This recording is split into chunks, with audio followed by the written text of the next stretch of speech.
Fala galera, começando mais um Atitude Cast. Hoje a gente está aqui para falar sobre consciência negra. Tá? No último dia 20 de novembro a gente teve o dia que celebramos a consciência negra.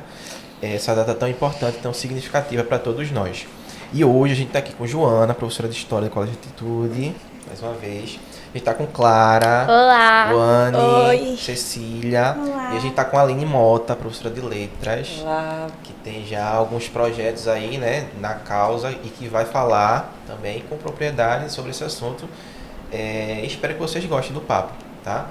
Então, a gente tem, né, Aline, no dia 20 de novembro, dia que a gente celebra a consciência negra, e muitas vezes as pessoas não sabem o porquê e muitas vezes questionam aquela velha frase, né? Tem que ter o dia da consciência e não da consciência negra. E por falta de disseminação de informação, eu confesso que lá atrás eu também pensava dessa forma. E assim, o que é que tu tem para dizer a essas pessoas, por que essa data é importante e qual é o significado dela, não só para quem é preto, para quem é, enfim, de uma determinada raça, mas assim, para todo mundo ter essa consciência da importância dessa data. Certo. Primeiramente, eu queria agradecer pelo convite. É muito importante estar falando sobre algo extremamente urgente, que nem deveria ser tão urgente, mas segue urgente. E, enfim, sobre essa pergunta, é muito comum muita gente falar sobre essa questão da consciência humana, consciência em geral, e não especificamente da consciência negra. Mas, primeiramente, aliás, em segundo lugar, né? Primeiramente já foi sobre isso. Em segundo lugar, essa data acontece, enfim, ela tem essa referência porque foi o dia em que Zumbi dos Palmares faleceu, né? Então, existe esse marco temporal, esse marco na história, de grande importância porque Zumbi foi uma referência, é uma referência nesse processo de resistência do povo negro que foi escravizado e que estava ali numa situação pior do que a gente pode imaginar e lutando por esse tipo de liberdade, ainda que de uma forma clandestina na época, no processo legal da época. Então, Zumbi dos Palmares foi realmente muito importante, é muito importante, e por isso nós celebramos, e não é só uma celebração, uma festa, mas é um momento realmente de conscientização, de reflexão. O novembro se tornou o mês em que a gente trabalha muito esse processo da negritude, questões raciais, de uma forma mais focada, digamos assim. Então, não só o dia 20, termina aqui dia 20 é uma culminância, uma festa, ou enfim. Mas todo o mês de novembro, muitas vezes, tem sido dedicado a esse trabalho. Então, é de suma importância, porque é um momento em que nós, né, pessoas negras de todas as nuances de cor, nos preocupamos, nos unimos também em festa, em celebração, em processos de educação, em processos de conscientização, de disseminação de informações, que muitas vezes o ano inteiro as pessoas estão nem aí, outras pessoas não se preocupam. Pelo menos tem um momentinho no ano em que algumas pessoas param para olhar, eita, importante, por quê e tal. Então, infelizmente, não acontece o ano todo, mas pelo menos uma vezinha no ano, muita gente para e tenta entender um pouco o que é que acontece, enfim.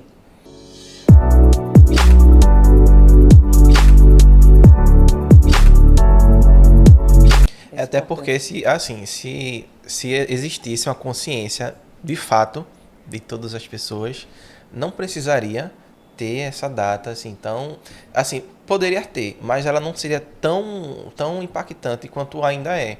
Porque assim, é uma consciência pela falta do resto das pessoas, né? E da falta de saber assim essa construção histórica que o nosso país e outros também têm, né, dessa questão das raças e da escravidão, que durou até um dia desse, né, a gente pode dizer, né, muito recente, né? Sim.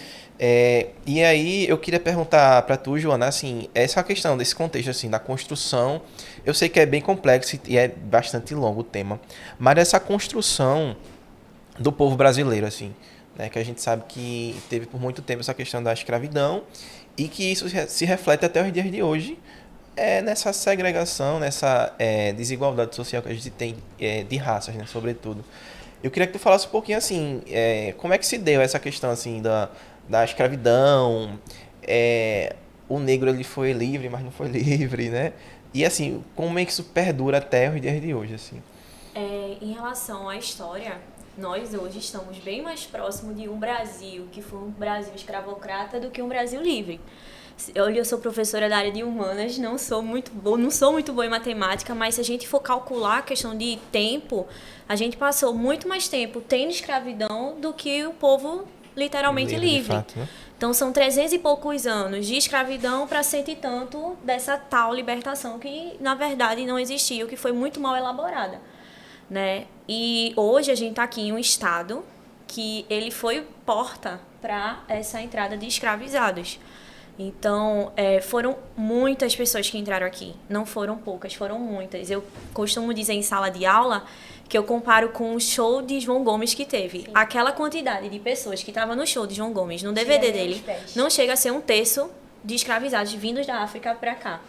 Porque Pernambuco, ele recebia e saía distribuindo para o restante do Brasil. Então, a gente falar sobre essa estrutura que existe hoje, que muita gente diz que é mimimi, que não existe. O racismo não existe, já acabou, sabe? Não acabou. É uma questão estrutural mesmo. Ela foi se construindo e permanece até hoje. Falando de data, né, já que a gente está falando sobre história, teve em 1888 a Lei Áurea, que deu essa tal libertação a esses escravizados, mas o racismo em si só veio virar crime em 1988. Com a Constituição que a gente tem hoje. Um dia desses. Um dia desses. Então, eu até falo também em sala de aula, que as meninas agora estão tendo, né, elas são do 7º ano, estão falando sobre Brasil Colônia. Eu falei que até chega a ser irônico, parece que, de fato, a nossa política parece que esperou uma data, assim, um centenário. 100 anos de escravidão para que a gente vire o racismo ser algo, um crime de verdade. Vamos fazer uma coisa assim para achar bonito, porque parece que realmente foi algo bem elaborado, no sentido que vamos esperar uma data específica para trazer aquilo como um crime de verdade. Então, se a gente for falar, foram 130 anos para o fim, 100 anos depois para o virar, de fato, um crime. Especificamente aqui em Pernambuco, ele foi construído através da escravidão. Se a gente for falar de Pernambuco hoje, ou se na nossa capital, que estamos agora gravando nosso podcast, ela foi construída através do tráfico. Ela foi, ou melhor, do comércio, porque antes era tudo normal. Antes da Lei Eusébio de Queiroz, aí vira um tráfico, mas antes era um comércio. Então, o comércio tem aquela coisa que é legalizada. Se a gente for falar de Recife, posso até citar o professor doutor Paulo Cadena, que ele fala sobre esse processo do tráfico aqui em Pernambuco, aqui na cidade do Recife. Ele diz, né, que nas pesquisas que Recife foi construído através do tráfico. Então, se a gente for no Marco Zero, o Marco Zero era ali um porto. Se a gente for por alguns símbolos da cidade do Recife, foi feito por traficantes, patrocinados por traficantes. O Teatro de Santa Isabel foi dinheiro de traficante. O Museu do Estado de Pernambuco era uma casa de um traficante. Então a gente vê como literalmente a nossa história ela foi construída através do sangue, do sofrimento, da escravidão, de tudo isso, e tem essa estrutura que dura até hoje. E assim, a gente tem essa coisa de hoje, a classe elitizada, digamos assim, que é até um termo meio, né, que a gente pode questionar, porque elite a gente subentende como principalmente aqui no Brasil, que são pessoas que têm mais poder aquisitivo, né? Então, se ela tem poder mais aquisitivo, ela é da elite. E essas pessoas, geralmente, esse grupo, essa classe, elas demonstram, pelo menos demonstram mais essa questão do racismo, assim, estrutural, onde já vem de uma coisa, assim, enraizada e tudo mais. E, assim, por muitas vezes, a gente vê casos na internet, casos no repórter, enfim. E a gente até brinca assim, algumas pessoas brincam que é mais um caso isolado. Só que daqui a 2 horas acontece mais um caso isolado e a gente sabe que não é isolado. Vocês acham que existe alguma perspectiva de a gente, daqui a alguns anos, fazer com que essas pessoas elas sejam mais solidárias à causa, elas sejam mais empáticas com o povo preto, pardo, as pessoas até de outras raças também, né? Enfim, que vêm fora do Brasil, a gente sabe que o Brasil tem essa mistura. Vocês têm uma perspectiva assim, e assim, se tiver essa perspectiva de melhora dessa erradicação, ou enfim, melhora dessa questão racial, qual seria o caminho? Então, eu costumo falar que tudo, ou quase tudo, tem a ver com educação. Tudo é educação. Tudo está no processo de educação, de ensino-aprendizagem, dentro das instituições de ensino, das escolas, universidades e tudo mais, sobretudo das escolas, né, do ensino de base, e no ambiente familiar, enfim, no contexto família, escola, comunidade, né? Então, existe, primeiramente, essa questão, só pegando um gancho do que a professora estava falando, sobre essa questão legal, em que há uma legislação, né, do racismo, que é um crime e tudo mais. Isso já é um problema, porque essa lei ela não se aplica, ou ela é muito complicada para poder você provar, né, que você passou por um racismo, mesmo um ato de racismo, porque tem o racismo e tem a injúria racial, que são dois processos, e para se provar um racismo é algo muito complexo, não é algo que se aplica com facilidade aqui. Então não basta ter a lei, ela é uma lei que é problemática para se provar. Então, até a questão legal, a questão que é resguardada, né, pela lei, não funciona como de fato deveria funcionar. Então, que é um crime inafiançável e tudo mais. Porém, as pessoas que cometem esse crime são as pessoas racistas. E as pessoas racistas majoritariamente não, elas são pessoas brancas, né? Então, como as pessoas que cometem o crime, que são as pessoas que vão julgar o crime, são as pessoas brancas, e isso nunca vai ter um consenso, não tem sentido, não vai funcionar, porque as pessoas que cometem o crime são as pessoas que julgam o crime. Então, normalmente não dá em nada, dificilmente dá em algo. Injúria racial já é um outro processo que é um pouco mais fácil, mas não é inafiançável, né? As penalidades são muito mais tranquilas, digamos assim, mas a partir do momento em que a questão legal não funciona como deveria, a gente já tem um grande problema. Então, a legislação, ela primeiramente precisa ser revista. A aplicação disso precisa ser muito mais enfática, né? E, como eu estava falando antes, a questão da educação. Então, todo esse processo de educação antirracista, ela é crucial. Se a escola, o currículo não contempla esse tipo de trabalho, se os professores não aprendem, se os professores não têm essa consciência negra e não têm essa base, automaticamente eles não vão ter o interesse de passar.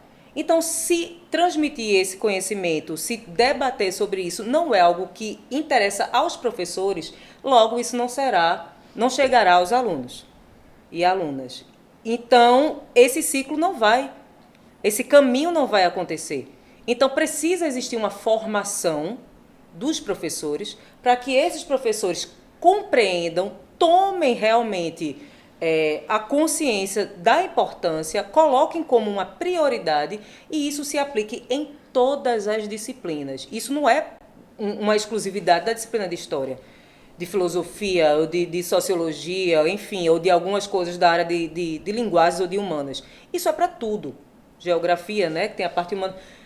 Isso é para tudo. Então, o antirracismo ele precisa existir em cada ambiente, em cada contexto. Isso precisa ser nítido desde aquele momento em que a criança está começando a falar, está aprendendo o processo de alfabetização e letramento. Então, isso tem que estar desde o início, porque as crianças não nascem racistas. Ninguém nasce racista.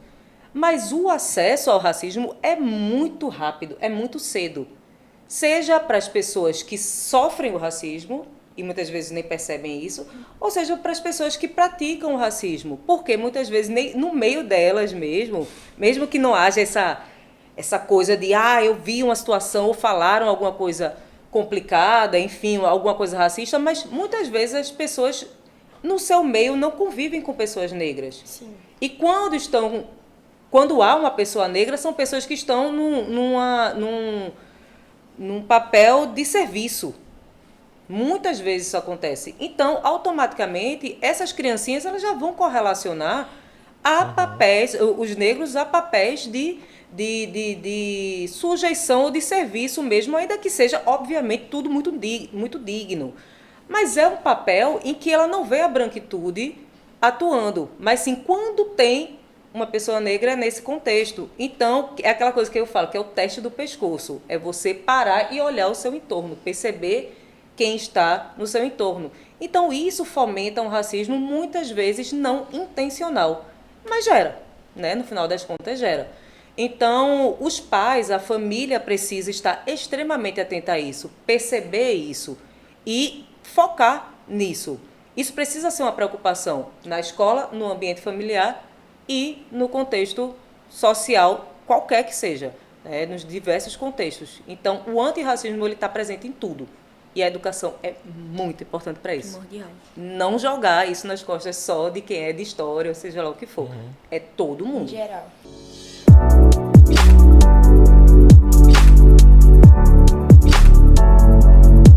Todo mundo. E aí, assim, por mais simples que possa parecer, é quando a gente vê a importância de ter um juiz negro muito bom, referência, um médico, um ator, porque aí a gente vai começar, eu digo a gente, principalmente a geração mais nova, vai começar a entender que ele também está inserido no contexto, ele é uma pessoa qualquer, normal, como qualquer outro, que teoricamente deveria ter as mesmas condições de chegar onde aquela pessoa chegou e que ele pode chegar e que ele tem que buscar, ele tem que ser o que ele quer.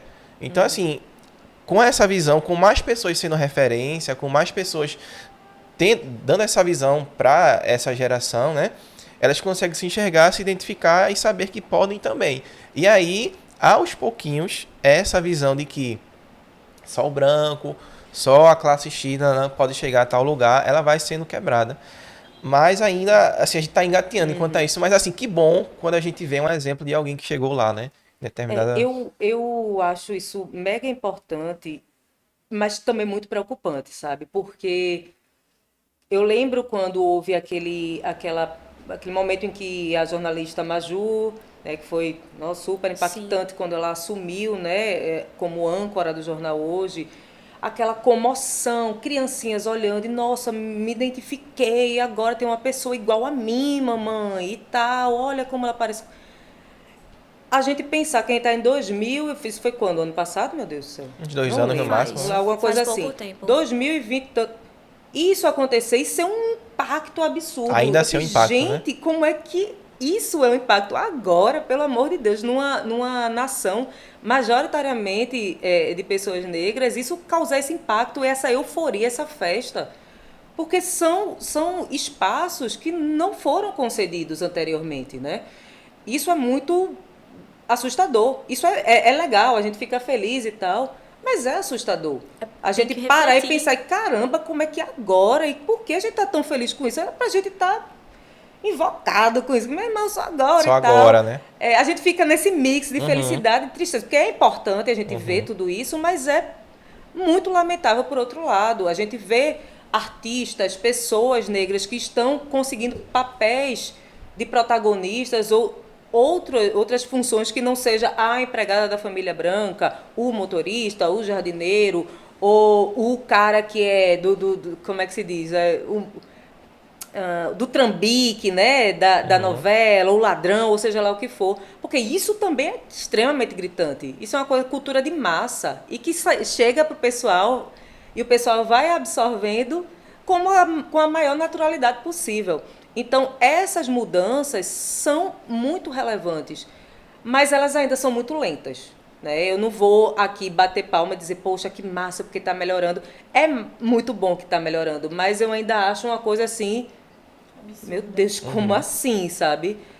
Isso em todos os espaços. Eu percebo um exemplo muito nítido que eu falo sempre, é como na universidade, na minha formação, na universidade pública, na UFPE, eu tive uma professora negra. E ela foi uma professora de uma disciplina que nem era obrigatória para mim, eu paguei, enfim. Mas uma professora negra durante todo esse percurso, né? E segui nas especializações e não tinha. Eu tenho minha mãe, que é uma professora que dá umas disciplinas avulsas na UFPE, mas, assim, é uma das poucas professoras que você vê na universidade, pelo menos na minha área, sabe? Então, isso é muito complicado, é muito complexo. Ainda bem que eu tenho uma referência sensacional, né, na minha vida, mas também é uma referência que eu vejo que é uma luta até hoje, passando por coisas surreais, sabe? Que teve que correr ao quadrado, né? Então, é difícil, é difícil. É muito feliz ver algumas coisas, mas ainda assim, eu reclamo mais do que agradeço, não vou mentir, não.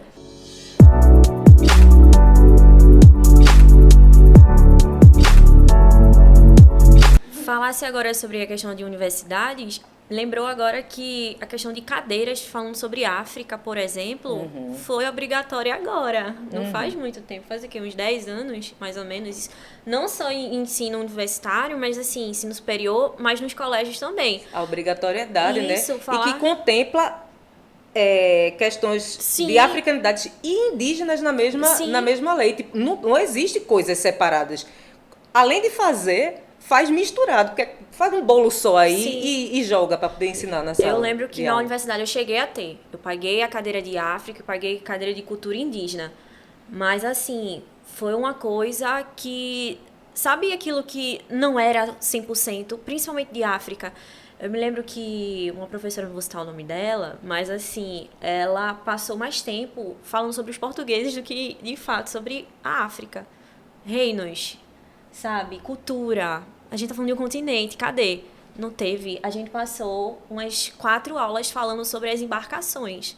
Minha gente, então Pra até não não ao ponto assim de, poxa, não, a gente tá falando especificamente daqui. Não, mas eles sempre puxam para o outro lado, para mostrar o outro lado. E foi um verdadeiro sufoco. É aquela história de, assim, a história é contada, né? A partir né? deles, né? De quem vê de Claro, cima. Que a história tem eurocêntrica, disso, né? totalmente. Que a Não história quebra vista... cabeça, literalmente. Exatamente. A história vista de baixo e a história vista de cima. A história vista de cima é contada pelos E vencedores. isso se reflete, assim, esse eurocentrismo, né? Sim, com essa coisa de certeza. hollywoodiana, se reflete no que a gente assiste, que é filme, é série, onde uma classe X é sempre predominante e a outra classe não tem riqueza, ninguém lá é bom em nada, as pessoas têm subempregos e... E certas Tipo, pessoas... pessoas... têm um padrão, né? Isso. E certas pessoas só... Desculpa. Mas certas pessoas também só focam em uma classe, não focam nas de baixo. Nas demais. Eu acho que um problema absurdo, assim, isso eu fico alegre de perceber que agora está dando uma mudada, é da gente entender que as pessoas não eram escravos, elas eram escravizadas. Então, muitas das pessoas que vieram de África vieram num contexto de famílias que tinham condições. Nossa, eu não sei se eu tenho, mas vai que eu tenho uma ascendência de alguém da família real, de alguma realeza, de alguma pessoa nobre vinda de lá. E a gente não tem a menor noção disso, porque há um apagamento muito grande e porque essas pessoas foram colocadas num lugar de escravizadas. Então, essa nobreza toda, a gente nem sabe, a gente não tem como. Ou tem, mas é muito difícil A história de saber, deles foi né? meio que apagada, né? Então a gente tem essa noção de que as pessoas negras foram todas sofredoras desde o início e blá, blá, blá. E não, É um essa visão que reino, fica, né? berço do mundo. Poxa, pelo amor de Deus, quando a gente fala de um exemplo mais, enfim, não é o melhor exemplo, mas é o que mais conhecido. Egito, minha gente, Egito, elite da elite, nossa, sensacional, maravilhosos, lindos, pelo povo assim. Parece que o Egito estava em um local à parte, não lá dentro. E era muito comum. Isso era a realidade de África, é essa, sabe? E perceber essa não sei, essa ruptura, assim, esse caos que virou. É muito difícil a gente pensar, poxa, não sou só de escravizados. Sim. Teve a galera que veio antes. E aí? As pessoas se tornaram escravizadas. Não foi porque elas queriam nem nada, sabe? É um processo. Tu ia fazer uma pergunta. ou não? Eu queria saber qual é a sua opinião sobre cotas raciais. Minha opinião sobre cotas. Polêmica. Cotas, assim como essa questão que a gente estava falando de que coisa boa que está acontecendo, pessoas terem acesso às coisas, cotas também fazem parte desse processo. Cota é fundamental, é necessária, é uma obrigação. Não é menos do que a obrigação, na verdade. Não faz, é aquela coisa da mãe diz, você tirou 10, não faz mais que sua obrigação. Pronto, o Estado não faz mais que a sua obrigação do que criar o processo de cotas, do que ter criado o processo de cotas, porque é um ponto no processo do que chamamos de reparação histórica, que fez, dentro da história, com que as pessoas negras não tivessem acesso à educação, não tivessem acesso a diversos tipos de informações, logo a cargos profissionais diversos, extremamente necessários, que exigem uma formação acadêmica e tudo mais. Então, isso é só um ponto no processo de reparação, ou seja, a partir do momento que as cotas se fazem presentes, pessoas que estavam em situações de escola pública, escolas em que o ensino muitas vezes é mais defasado, elas podem acessar a universidade, que antes, muitas vezes, elas teriam uma grande dificuldade, porque a universidade pública, no começo, ela era totalmente elitizada. Pessoal, tu acha que a federal era assim? O pessoal... Não, minha gente, era só pessoal ricaço, a galera de condições, pessoas brancas mesmo, com poucos cursos e aquela coisa. Então, a importância das cotas é entender que essa universidade ela é para todo mundo. Ela não é só para as elites, até porque as elites, e elites entre muitas aspas, né? Mas, enfim, vamos usar esse termo. Essas elites, elas podem pagar uma faculdade pública, privada também, né? Pode. E por que as pessoas que tanto necessitam e que têm uma capacidade absurda, igual a essas pessoas que têm as condições financeiras melhores, elas não podem ter acesso? Por quê? Porque desde o começo disseram que a gente não podia. Mas a gente pode e a gente vai fazer, né? Então, as cotas, elas nada mais são do que uma obrigação mesmo do governo. Não está fazendo mais que sua obrigação. Não vou nem dizer é massa, é importante. Não. É só isso mesmo. Tem que ter e pronto. Essa coisa de questionar a cota. Porque eu não passei no vestibular, porque eu tive cota. Não, estude. Estude e passe. É isso. Não venha botar com picota, não. Vai estudar, porque as pessoas têm direito, sim, e isso é extremamente necessário. Isso é apenas uma coisa que é a obrigação mesmo do Estado de ser feita para minimizar, né, um monte de bronca, um monte de problema, assim, um monte de coisa ruim que fizeram. Eu falo que nós. eu acho assim que a cota é como se fosse um remédio para dor de cabeça. Vamos dizer que assim, a sociedade está doente. A doença é o quê? A desigualdade social, enfim, outras coisas. Principalmente essa questão racial. E aí a cota, ela vai dar uma remediada ali. Tipo assim, ó, tu também pode, tal, por esse caminho. Porém, esse remédio de dor de cabeça, ele não vai resolver o problema. Sim. E aí, para resolver, tem que fazer exame, tem que se precisar uma cirurgia. Mas o problema, ele requer mais do que só as cotas. Porém, elas são importantes para fazer essa remediação e, de alguma forma, melhorar a situação que está ali, né? Que é um problema de longo prazo, né? E uma coisa uma coisa mega importante é entender que as cotas existem, mas não é porque a gente acha que é massa. Eu queria tanto. Não, a cota existe porque existe algo muito pior anterior. Isso. Né? Ninguém queria tá aqui lutando para poder existir, né? Resistindo para poder existir numa sociedade. Ninguém queria ter que lutar por cota e arengar com meio mundo de gente. Não, a gente não queria isso. A gente queria estar de boa, como todo mundo deveria estar. Mas, infelizmente, a gente tem que passar por muitos processos que, infelizmente, a gente, enfim, né? Teve que se sujeitar e agora a gente está tendo acesso a uma coisa ou outra, mas não, essas coisas de programas de empresas, vagas destinadas a pessoas negras e não sei o quê. Poxa, velho, isso é muito importante, isso tem que existir. Mas seria muito mais massa que nem precisasse chegar a isso. Mas se precisa chegar a isso, então a gente tem que ter, tem que usufruir mesmo e tem que existir legalmente. Porque assim, é importante falar, porque tem muita gente que acha, que acredita que, não, todo mundo tem condições de chegar a tal lugar. Né? Essa ilusão, todo mundo tem saúde, todo mundo tem acesso à escola pública, todo mundo. Então, assim, só que assim, a gente sabe que não é assim. A gente sabe que existe uma diferença, uma desigualdade social enorme, e que o mesmo carinha que saiu, sei lá, de uma favela, e o mesmo carinha que estudou a vida toda num colégio particular, que fez cursinho, que não sei o que, não sei o que, teve todas as condições do mundo, eles não vão estar em pé de igualdade para disputar uma vaga no vestibular. Pois é. Isso eu tô dando um exemplo, fora outras coisas em termos de saúde, de educação, de lazer, de tudo que você imaginar. Então as pessoas acham, não, esse negócio de não, cota não. Todo mundo tem condições. Com a cota, tu tá segregando ainda mais. Quando a gente sabe que não é verdade, E né? o pior é quando eles se agarram com um caso específico. Um caso Minha que mãe não sei aconteceu. o quê, eu tenho uma amiga... Eu sempre ouvi o mesmo exemplo. Não, teve um menino aqui em Pernambuco que a mãe catava lixo Isso. e ele catava os livros e ele passou em medicina na federal. Pô, massa. Então, se ele passou, Parabéns, Massa. ótimo. Mas aí todo mundo que está na mesma condição também, igual a ele, vai passar também. Pegar um exemplo, e esse exemplo é que eu era pirralha, pô.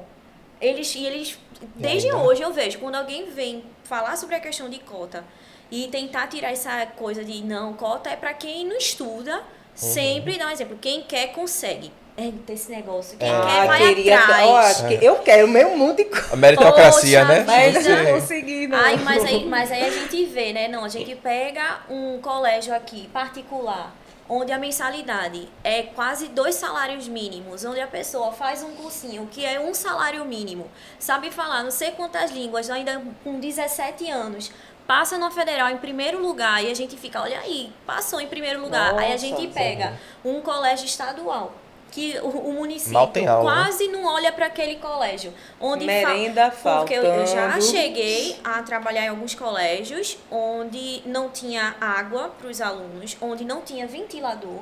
Era uma turma de 50 alunos onde não tinha ventilador, mas aquele menino que estava no terceiro ano, ele tem a total capacidade igual, teve os mesmos privilégios que aquele que estuda em um colégio particular aqui de 2 salários mínimos.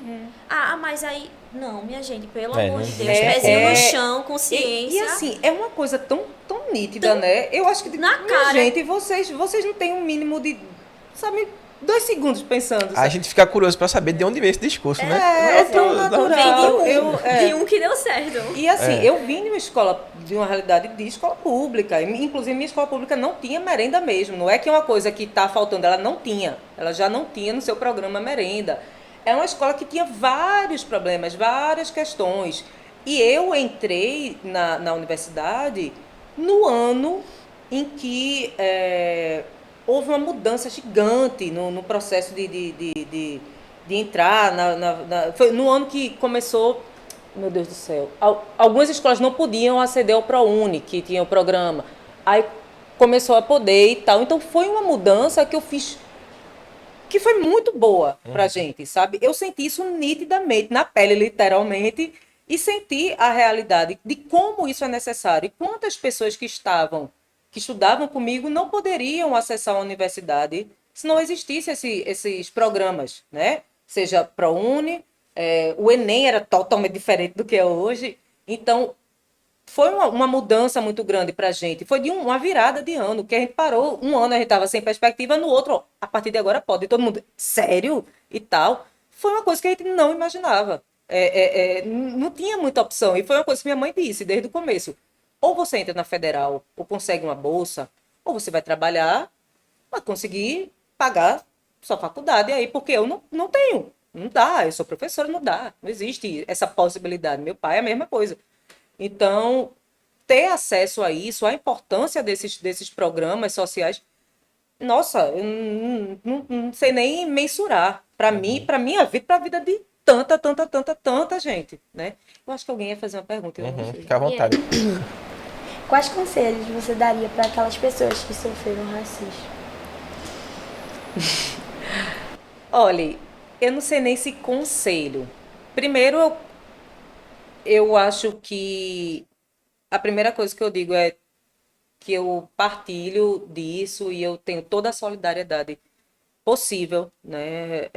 Quem sofreu racismo sabe que é uma coisa surreal, é uma coisa. Eu acho que a maior sensação é de impotência e depois é de raiva. Eu acho que eu já passei demais por isso, tenho uma família inteira que passa por isso cotidianamente. Eu passo também, obviamente. Então é uma sensação muito ruim. O conselho é difícil, mas é lutar, sabe? É bater de frente, é não se calar. Eu acho que o meu conselho é esse. Eu acho que a gente já foi muito omisso, a gente já se calou muito diante de coisas de racismo e ficar, poxa, tá, passou. Porque se ficar calado, eles vão mais falar, né? Isso. A gente não tem, sabe aquela coisa de racistas não passarão, não passarão. Assim, não vai ter, pode ser que você não vá fazer uma grande confusão no momento, ou não vá dar em nada, entre aspas, mas você não pode se silenciar. Eu acho que é isso. Eu passei por muita coisa, eu fiquei calada. Eu passei por muita coisa que eu não entendia como racismo. E depois foi que, depois de anos, às vezes, né, que eu parei pensando, caramba, sério. E hoje em dia tudo é muito nítido para mim. Tudo é muito nítido, né? Eu dou aulas sobre racismo na língua portuguesa, que é muito forte, né? E desconstrução de termos, por aí vai. Então nada passa, ou muito pouco passa despercebido hoje em dia. Acho que a gente toma uma consciência, quando a gente toma um choque de consciência, a gente percebe, não, eu não vou deixar isso acontecer. Eu não vou deixar acontecer comigo e não vou deixar acontecer com outra pessoa. No momento em que uma outra pessoa está passando por uma situação de racismo, eu não vou tolerar. Eu acho que a gente é muito tolerante e a gente vive numa sociedade, né? E para viver em sociedade, a gente precisa ter um contrato social, né? A gente precisa ter respeito e tal, lidar, ser educado e por aí vai. Contudo, tem coisas que não dá para ser tolerante. A gente tem que ser intolerante mesmo. E o racismo, o machismo, entre diversas outras coisas, mas como o tema aqui é o racismo, isso não dá para passar.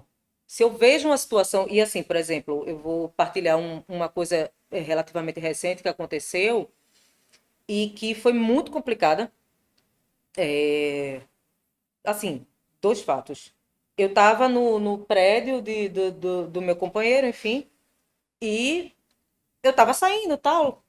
Fui fazer uma feirinha de manhã, tava daquele jeito, acordei, aquele desmantelo normal, como todo mundo. Fui comprar um pão, tal, não sei o quê. E na ida, uma moça chegou do nada, assim, para mim, nunca havia visto, né, no condomínio, fez: Oi, como foi, meu Deus, que ela falou? Oi, tu trabalha aqui, né? Tu trabalha em qual apartamento mesmo? Que eu tô precisando muito de uma pessoa. Porque tá uma correria a minha vida lá em casa e tal. E eu tô precisando tu tem uma pessoa para indicar? Ou tu faz alguma coisa? Foi alguma coisa nesse sentido que eu falei, sei lá, 7, 8 horas da manhã, meu olho fechando. Aí eu fiz, é o quê, pô? Como assim? Uma pessoa para trabalhar?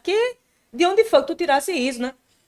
Aí eu também fui bem ríspida, né? E assim, eu já tenho uma voz assim um pouco de quem tá reclamando, e eu fui muito mais enfática, porque eu estava reclamando. Eu fiz, por quê? Eu só perguntei isso, por quê? Ela, não, por que você tá me perguntando isso? Aí ela, não, porque por acaso. Não, me diga por quê. Eu quero que você sabe por quê, né? Você tá me perguntando. Você não trabalha aqui não, tá? E assim, você sabe por que você está perguntando? Não faço mais, não. Enfim, deu uma esculhambada. Falei algumas outras Mas coisas. é assim mesmo que tem que que não ensinar, cabe. porque senão eles não se tocam e param, né? Sim, exato. E isso acontece desde criança, né? Eu, como eu estava falando, minha mãe é uma mulher negra retinta, né? Eu sou uma mulher negra de pele mais clara, minha mãe é uma mulher negra retinta, ela é bem escura. E é uma mulher, assim, absurda, ela é pós-doutora, é uma mulher, assim, extremamente inteligente, aquela coisa toda, trabalha com direitos humanos e por aí vai, é uma referência absurda. E, certa feita, minha mãe estava no shopping com meu pai, que é um homem branco. Aí minha irmã disse, tem uma loja lá, vai em tal loja, uma loja de sapato, uma loja cara. E mãe fez, tá, vou lá. Tá, não sei o que, chegou. E nisso ela querendo ser atendida e absolutamente ninguém atendeu. E minha mãe chamando as atendentes, ignorando. E a loja não estava cheia de forma alguma. Era uma loja realmente cara, então não é uma loja que fica lotada, tipo essas lojas de departamento. Enfim, sei que em dado momento minha mãe fez, moça, eu tô perguntando qual é o preço desse negócio. Ela já estava retada. Aí a mulher, você viu o preço? Ou você viu que essa loja é uma loja cara. Você sabe que são loja cara, né? Desaforo. E não sei o que, falou alguma coisa assim. E minha mãe, eu não quero saber se é uma loja cara. Então ele perguntando o preço disso ou aquilo. Ela disse, você sabe? Ela falou alguma coisa meio que, o sentido de que você não tem condições de comprar isso, sabe? Enfim. E não importa a roupa que ela tivesse, não importa nada. O que importa é uma cor, é só isso. Não existe nada, o critério é só cor, sabe? Aí minha mãe ficou estressada, meu pai estava do lado de fora na frente, aí ele viu minha mãe meio que gesticulando, entrou na loja, foi uma grande confusão, meu pai é realmente um homem bem incisivo, bem enérgico, mas a confusão só se apaziguou, entre muitas aspas, porque o meu pai foi lá resolver, como em várias outras situações, que é um homem branco, alto, forte. Então, a galera chega e fica, ai, desculpa, não sei o quê. Aí ele fala, você está pedindo desculpa por causa de mim. E não é pedir desculpa a mim, é pedir desculpa para ela. Qual é o problema de vocês? Isso não é para fazer. Enfim, ele fez todo aquele processo que, se fosse minha mãe falando, ninguém estava nem aí. Mas ele falando, todo mundo parou. Aí foi todo o processo. Aí teve jurisdição, né? Que minha mãe também entra logo nessa parte legal da coisa, todas as vezes, são várias vezes, desde criança eu vejo isso acontecer. Então, eu já sei todos os caminhos das pedras, mas é bem complicado.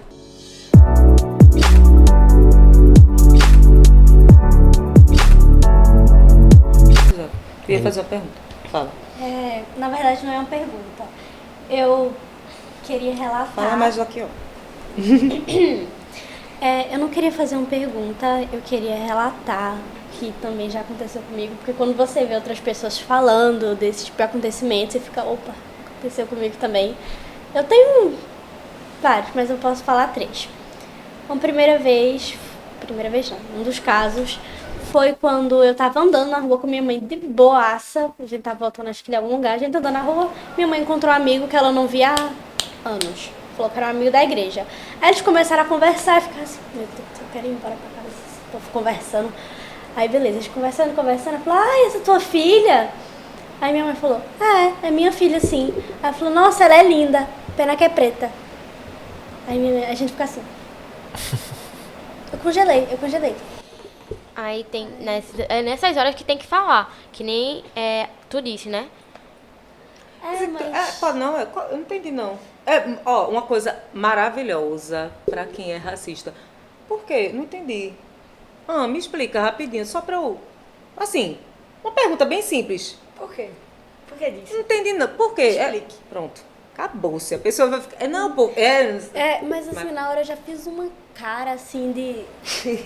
Ele falou, é brincadeira. Aí eu falei... Só que eu não consegui falar, entendeu? Eu passei um tempo da minha vida falando sobre racismo e tal, estudo, sei bastante coisa. Mas, tipo, quando aconteceu, eu fiquei, tipo, congelei. Entrou em não sabia o que choque. falar. Porque Eu não quando sabia. a pessoa tá passando por essa situação, fica tipo... Tava vendo Outro se era caso, verdade Reação isso. a se acreditar que tá acontecendo, né? É impotência. É o sentimento de Sim. impotência mesmo. Você perde a força, você fica desnorteado, Poxa, né? por que isso? Pô? Pena que ela é preta, sério. Aí outro caso foi até quando eu tava na Argentina. Eu fui pra Argentina, minha tia me matriculou em uma escola. Nessa escola acho que tinha umas 2 pessoas pretas, 3. Não, Aí, tudo bem. Eu tava lá, cheguei e assim, o primeiro caso foi que eu falei, meu Deus, uma aluna brasileira entrou aqui na escola e todo mundo viu com aquilo de, meu Deus, alunos de fora e tal, fazendo várias perguntas, como se fala português e tal. Sendo que desde antes de eu chegar na escola, a professora já tinha avisado que ia entrar uma aluna brasileira. Até que chegou uma menina em mim, querendo me perguntar, claro, todo mundo fica perguntando como é que se fala tal palavra em português. Ela me perguntou como que falava olá em africanês. Africanês. E, de novo, eu não consegui falar nada. Porque a consegui. pessoa fica em choque. Meu mesmo. amigo, que ele preto também, pele clara, mas preto, ele falou, pera, isso aí é racismo. Só que ele que foi me defender, eu não consegui falar nada, de novo. E africanês, minha tia ficou querendo ir lá na escola, aí no final ela nem foi. Outro caso foi parecido isso com o teu, que foi simplesmente eu tava em uma loja, veio um velhinho branco, falou, tu trabalha aqui? Não sei o que. Eu falei, cara, eu sou uma criança, o que é que eu tenho a ver com isso? entendeu? Mas eu fiquei, não, trabalho não. Aí despistei e fui embora. E é completamente assim, complicado, sabe? É estranho, eu não consigo debater. É horrível. E é muito engraçado, como eu já até ouvi também, meu Deus, eu vou citar tudo. De um amigo de sala, um colega de sala, colega de sala, lá no Ceará. Ele falou que eu não era preta. Eu era branca queimada. Essa aí eu não. Essa foi nova. Essa eu não Porque conhecia. é porque eu sou parda, porque assim, eu às vezes eu me sinto exatamente como aquele dado. Eu sou branca demais pra ser preta e preta demais pra ser branca. Sim. Eu sei como é. Aí, lá vem. Aí, Ele era branco, você. claro, é claro que é. Branco fiscal É de só cor. pra, Pergunta é só fiscal pro de pessoal. cor. Deixa eu ver aqui. Acho que ele criou o Twitter. Deixa eu ver aqui. Fiscal de cor. Deixa eu ver. Eu, branco, vou dizer quem é negro, não. Aí, tipo assim, as pessoas sempre falam que eu sou moreninha, isso e tal, muito branquinha pra ser preta. Eu falo, quando eu tô assim falando e eu falo que eu sou preta, as pessoas pegam e fazem, tu é chocolate, assim, sabe? Pra que tentar invalidar. Tenta É amenizar. muito engraçado como uma Vai pessoa ficando pior, né? Vai tão ficando pardinha pior. como branca queimada como eu já conseguiu passar por tantas situações pesadas. Assim. Mas esse branco queimado pegou, viu? Eu vou trazer aqui uma questão sobre o racismo na língua portuguesa, né? Que eu falei que tem umas questões, tem algumas questões de termos mesmo, né? De coisas do vocabulário, mas uma coisa que a gente sabe que se chama, vocês, não sei se vocês estudaram figura de linguagem, enfim, não sei. Eufemismo, que é a coisa de querer minimizar a carga de alguma palavra. Você quer, vamos supor, xingar alguém, mas você fala de um jeito mais assim, para abrandar, digamos. Então, muitas vezes fala-se isso, é moreninha, é não sei o quê, como se estivesse abrandando. Mas a partir do momento que você está querendo abrandar, você está supondo... Olha, isso é que ruim, mas não é chamar- tão ruim assim. Supondo que chamar de negra ou de preta é um xingamento. Ofensivo. É algo forte, é Então algo eu não vou xingar exato. tanto, eu vou só dar uma xingadinha. Então mandar não, uma amenizada. Aline, tu não é preta, tu é moreninha, tá? Não sei, como se fosse, tipo, não é tão ruim assim, não. Isso. Não, eu sou negra, ponto, sabe? Então, uma coisa que é muito massa da gente entender também, uma coisa que eu bato muito nessa tecla, é a questão do pertencimento. O sentimento de pertencimento, ou seja, você entender quem você é, se orgulhar de quem você é, porque nós viemos, nossos antepassados, né, nossa ascendência veio em algum momento de um lugar de uma riqueza absurda, linda, maravilhosa, de um sangue maravilhoso, de uma cor absurda, escandalosa, de linda, e isso é um motivo de orgulho muito grande, que a vida inteira eu não curtia, eu queria me adaptar, me adequar, andar com gente branca, blá, blá, blá. E hoje em dia eu digo, minha gente, não troco sob... Eu só trocaria para mais escura, se pudesse, sabe? Mas é um orgulho quando a gente entende isso, sabe? A gente não deixa que ninguém minimize a gente. E também com a história toda que as pessoas pretas viveram e ainda chega e fala, é moreninha. Não, é preta e preta mesmo. Querem deslegitimar, né, de alguma forma, mas não, é orgulho, sabe? Quando a gente se orgulha de uma coisa, a gente fala de uma forma tão gostosa que a outra pessoa não tem nem como questionar, sabe? Eu, assim, tenho o maior orgulho, essa coisa do orgulho negro é muito recente, né? Eu tenho 31 anos e isso é muito recente para mim. Eu acho que isso veio acontecer, sei lá, final da escola, sei lá, faculdade, vamos supor. E olha, né? Mas é recente pra caramba. Mesmo tendo referência em casa, mesmo tendo sido muito educada nessa coisa do antirracismo, de resistência e tal, mas ainda assim é difícil, porque a gente vive num meio em que a família só não basta, né? Então, hoje em dia eu me afirmo de uma forma muito enfática, passo por altas coisas que são um saco, realmente. Como professora também é muito complicado. E como mulher, né, negra, porque Eu não sei se já ouviram falar, mas nessa construção social é como se a gente tivesse uma pirâmide invertida, né? Assim, uma coisa dos privilégios. E da parte mais baixa estão as mulheres negras, porque elas Solidão. concentram as duas coisas que são mais subjugadas, que são mais, enfim, descartáveis ou colocadas em planos negativos numa sociedade, que é a pessoa ser negra e a pessoa ser mulher. Mas eu digo, se eu pudesse, se existisse coisa de outras vidas, se existir, não sei, eu gostaria, não voltaria, como é que eu posso escolher, né? Eu gostaria de voltar uma mulher negra sempre, porque eu acho que isso, o que as pessoas acham que é o pior, e que, infelizmente, na sociedade, nós somos tratadas como o pior, para mim é a melhor coisa. Nossa, eu queria voltar mulher todas as vezes, e preta todas as vezes, com o maior orgulho do mundo. Se eu viesse de outro jeito, tá, tudo bem, né? Mas eu gostaria, se eu pudesse escolher. Então, eu tenho muito orgulho, muito mesmo, sabe?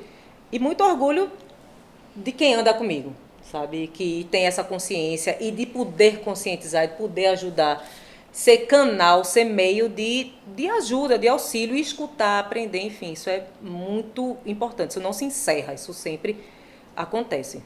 Sempre está em movimento. Dessas falas absurdas que a gente falou, e pegando disso que tu comentou agora, eu me lembrei no primeiro ano de faculdade.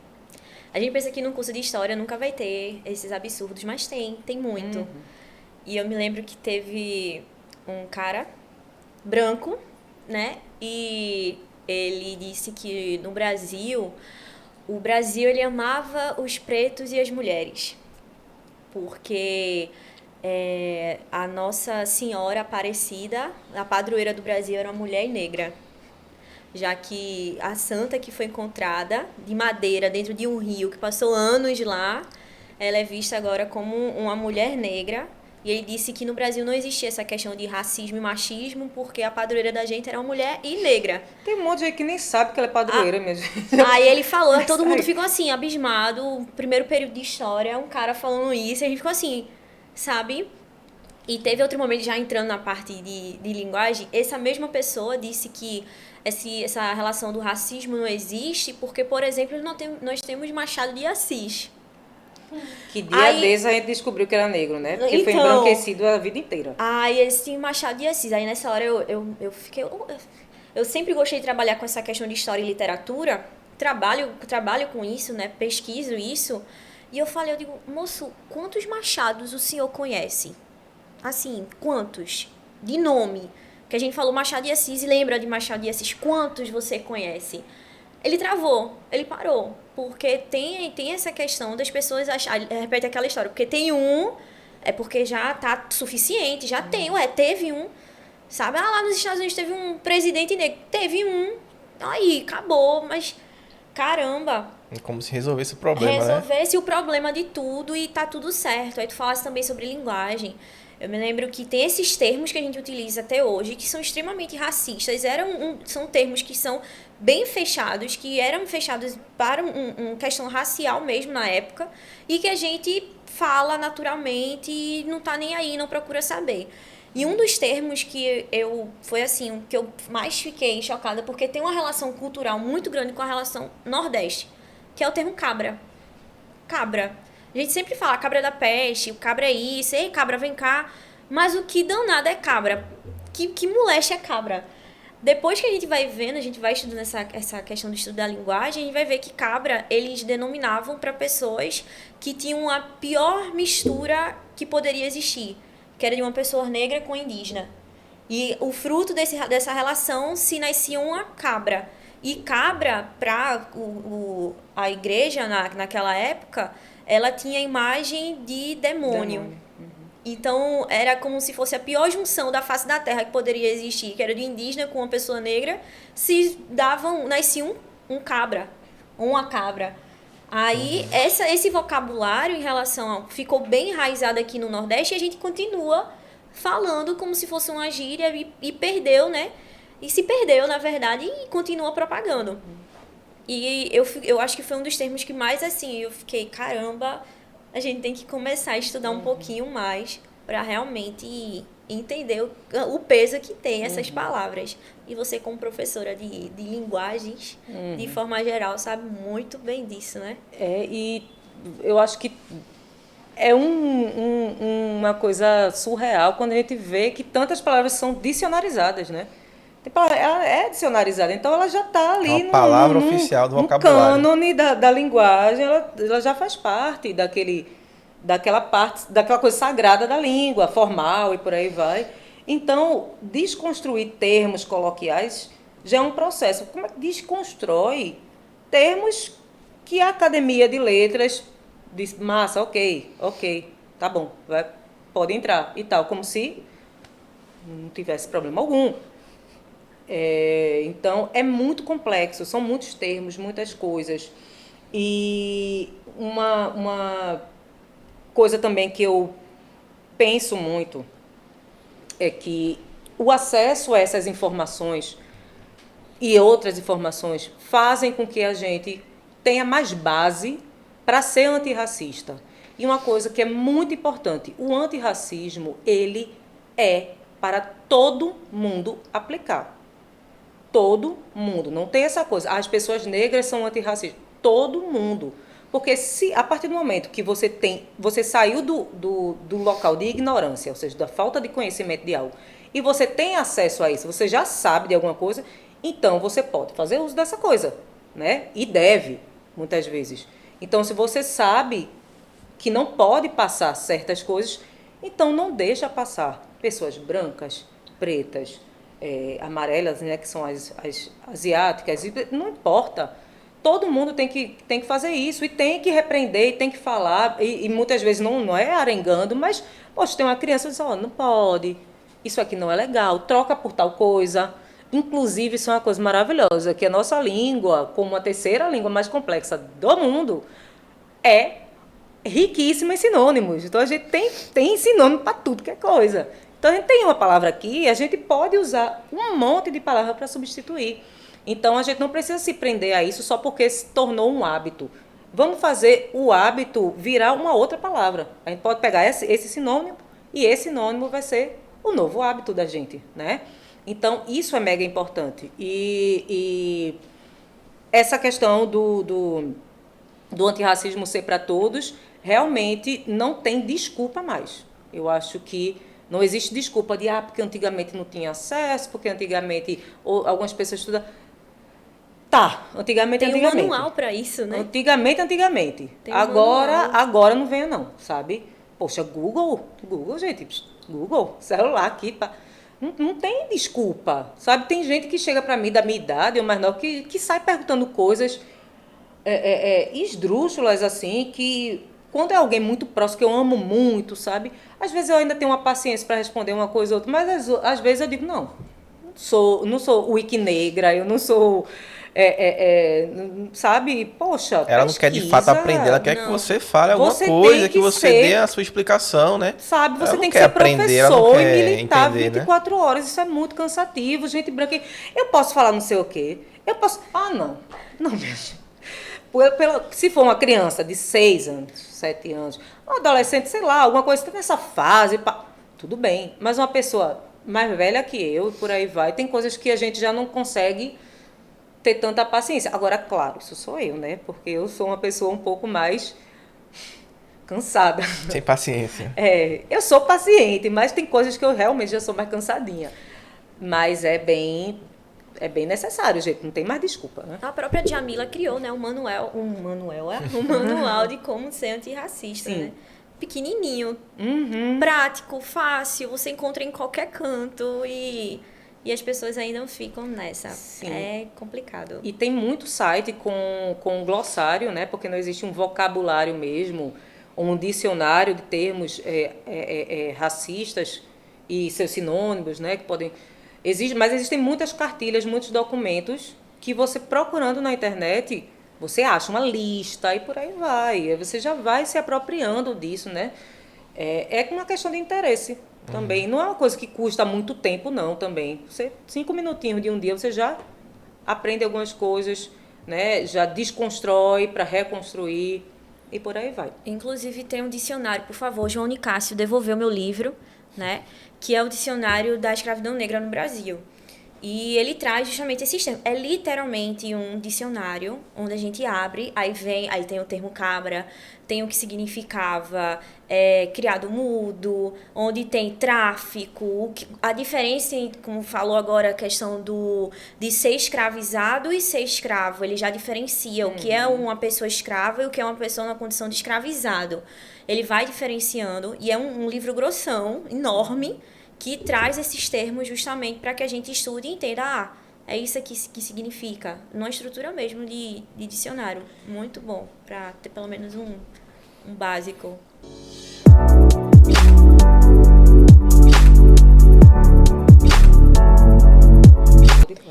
O que tu acha sobre normalizarem o racismo?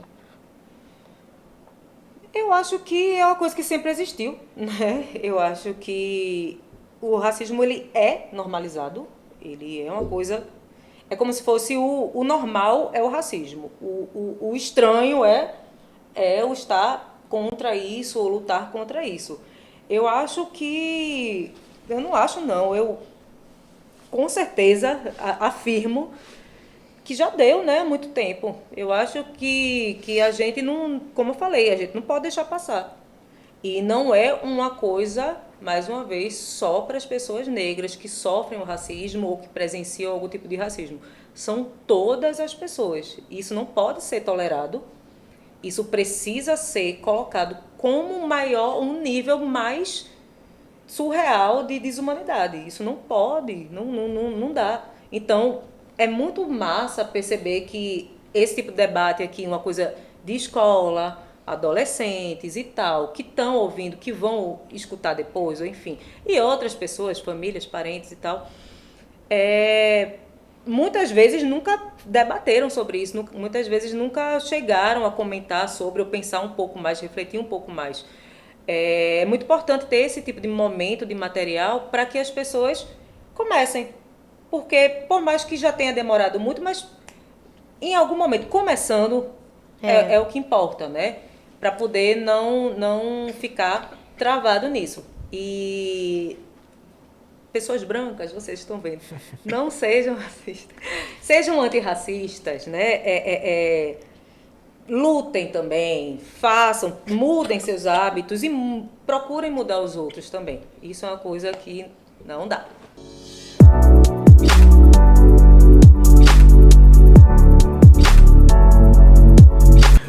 Uma coisa que eu até queria saber mesmo, é a diferença sobre o feminismo branco e o feminismo negro. Porque durante muito tempo eu achei que o feminismo era um só, era mulheres. Quando eu descobri que tinha uma diferença racial, que tinha o feminismo negro, que nem sempre... Quer dizer, isso eu sabia, claro, que as mulheres brancas tinham um privilégio por serem brancas, privilégio por serem mulheres. Mas eu realmente queria saber mais, porque eu realmente... Faz pouco tempo que eu entendi essa diferença. Então, isso tem várias coisas para falar, mas tentando ser mais resumida, o feminismo tem uma segregação grande, que não deveria acontecer, obviamente, mas tem grupos. E isso é uma coisa complicada porque termina prejudicando um pouco a causa, mas, infelizmente, algumas coisas precisam existir. Porque não dá para jogar no mesmo bolo, não tem como jogar na mesma sacola mulheres brancas e mulheres negras, porque são realidades diferentes. Ainda que sejam mulheres, são brancas e negras. Então, existe muita coisa da história, e isso a gente pode ver de uma maneira muito nítida nos Estados Unidos, quando houve o que se chama movimento sufragista, ou seja, um movimento em que as pessoas podem passar a votar, né? Votar mesmo os políticos e tal.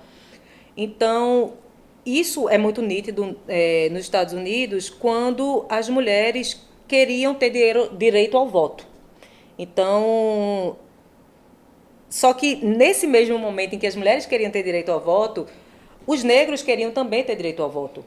Porém, nessa arenga de quem é que vai poder ou não primeiro, as mulheres negras não estavam incluídas. Por quê? As mulheres negras, vamos supor, voltando, as mulheres que poderiam votar não contemplavam as mulheres negras. Eram mulheres, porém brancas.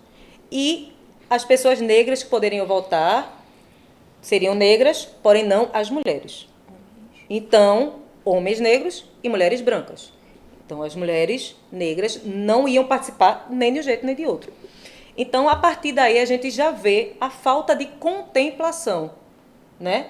A gente já vê que, nitidamente, o feminismo ali, o que se dizia feminismo, esse movimento de mulheres precisam votar, mulheres precisam ter acesso e assumir coisas e por aí vai, elas queriam tudo isso, mas queriam para um grupo, não é para toda mulher, né?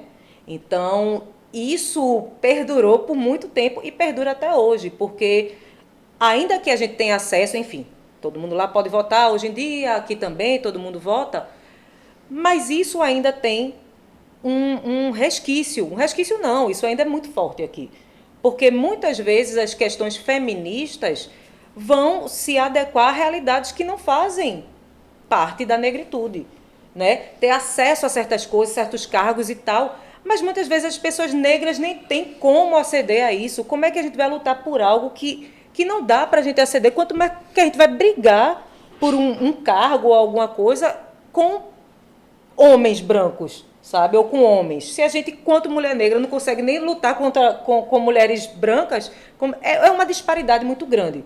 Então, essa desigualdade entre mulheres negras e mulheres brancas é muito, muito forte. Porque é a questão do privilégio. As mulheres brancas têm muito mais privilégios do que as mulheres negras. Seja nas relações, né, afetivas, relações profissionais, educação, relações, enfim, no dia a dia, no cotidiano, na rua e por aí vai. Existe uma diferença entre o trato que as mulheres brancas recebem e que as mulheres negras recebem. E na luta feminista, infelizmente, muitas mulheres brancas que estão à frente de muitas coisas não observam isso, não têm um cuidado em relação a isso. Não criam um olhar que vai, de fato, contemplar todo mundo, mas sim uma parcela que já é privilegiada e que, portanto, vai ter maior facilidade de conquistar aquilo que está lutando, né, pelo que ela está lutando. Então, as pessoas negras, as mulheres negras, elas têm que lutar por serem mulheres e por serem negras. Então, o buraco é mais embaixo. A luta é dobrada, sabe? Então, infelizmente, o feminismo que a gente fala de um modo geral, não contempla todo mundo, todo o tempo, em todas as questões. Contempla em alguns quesitos, de fato. Mas não é sempre. Não é tudo, infelizmente. Assim como não contempla algumas outras questões, né? É aquela coisa, ninguém solta a mão de ninguém. Mas se a mão for negra, se a mão for da favela, se a mão for gorda, se a mão for deficiente, aí a gente já dá uma soltadinha aqui, né? Se a mão que eu estiver segurando for igual a minha, tá boa. Mas se não for, aí eu já não vou querer segurar, não.